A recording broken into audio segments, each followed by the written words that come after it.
Ada tak korang rasa korang ada macam banyak idea nak cakap, tapi bila suruh buat tu korang tak dapat buat? Day 10 cakap depan kamera.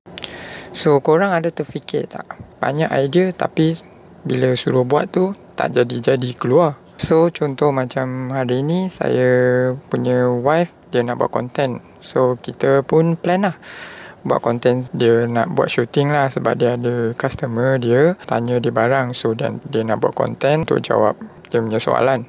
So dalam seluruh proses dia cuma ambil dekat 1 jam saja. Dalam setengah jam tu kita buat recording, dia pandai cakap tau. Lepas tu edit tu dia bagi saya edit, sebab kalau bagi dia edit seminggu pun tak keluar video tu. So bagi saya edit, so tambah sound effect, tambah caption, tambah footage semua, dekat 45 minit tu dah siap lah. Sebab ramai orang actually diorang tak berani nak start.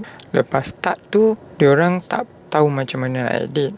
Actually senang je, korang ambil phone, contoh macam I ambil phone record dan cakap apa yang korang faham, yang korang pakar. Okay, sebab ada yang diorang sudah expert dalam satu barang tapi diorang tak tahu cara macam mana nak express keluar tau. So bila diorang dah express tapi diorang tak tahu edit, actually diorang boleh bagi orang lain edit tau, macam I. Okay, so korang juga boleh pergi platform macam cari freelancer semua. Orang, banyak orang yang sekarang ada buat servis ni, tolong orang edit video. So korang yang ada banyak content idea, korang record, lepas tu korang bagi diorang footage, diorang boleh tolong korang editkan. So korang sekarang dah faham, dah ada banyak content idea.